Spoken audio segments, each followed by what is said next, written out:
Human trafficking is not only a crime, it is the theft of dignity, freedom, and humanity itself. Every year in Zambia, lives are torn apart. Women promised decent work are trapped in forced labor. Children meant to be in school are coerced into early marriages. Men, searching for opportunity, find themselves exploited and silenced. Zambia stands at a crossroads. It is a source, a transit hub, and a destination for victims. The most vulnerable, especially children without guardians and young people from your areas, are the ones traffickers target the most.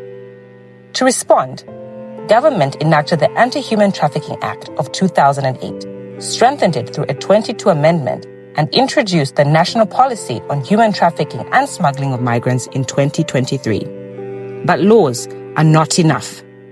Without clear rules to guide how they are applied, victims have been misidentified, traffickers have slipped through gaps, and sometimes those who should have been protected have instead been punished.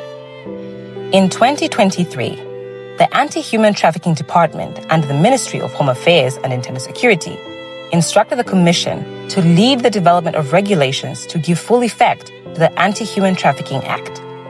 These regulations mean more than procedures. They mean a survivor is recognized, not criminalized. A child is protected, not silenced. Families are given hope, not fear.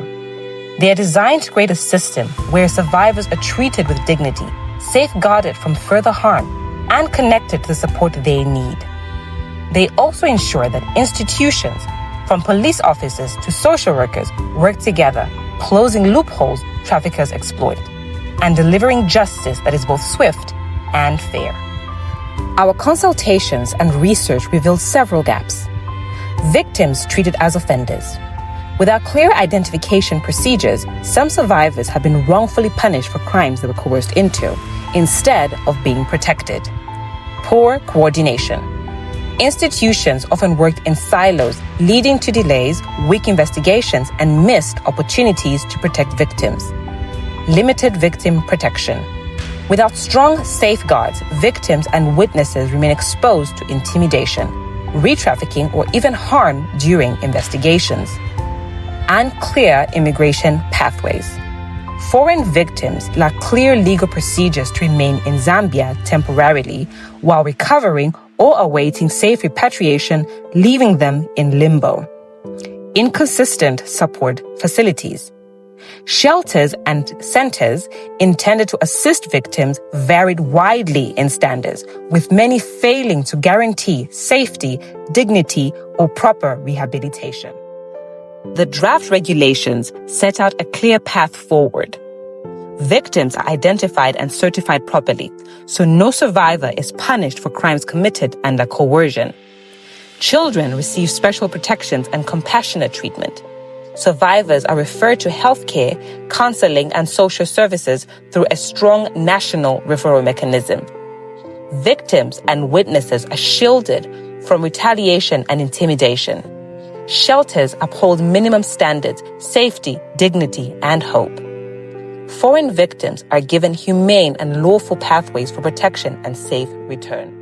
The research conducted by the Commission to identify the gaps and develop these regulations drew upon the expertise of a wide range of stakeholders, including the Anti-Human Trafficking Department, the Ministry of Foreign Affairs and International Cooperation, the Ministry of Labor and Social Security, the Ministry of Justice, the Ministry of Community Development and Social Services, the Ministry of Education, the Zambia Police Service, the Department of Immigration, the National Prosecution Authority, the judiciary, and civil society organizations and international partners, including the International Organization for Migration.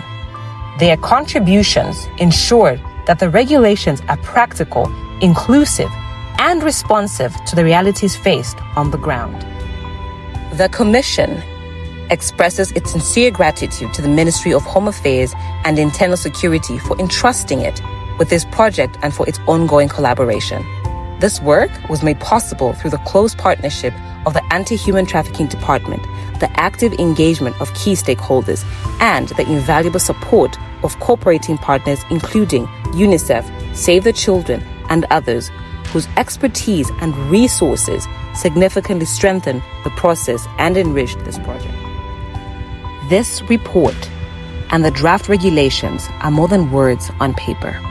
They are a promise of justice, of protection, and of restored dignity. But promises only matter if they are kept. Implementation is the next great task. As the Zambia Law Development Commission, we reaffirm our commitment to working hand in hand with government, civil society, and international partners. Together, we can ensure that every survivor finds justice, protection, and the chance to live free from fear.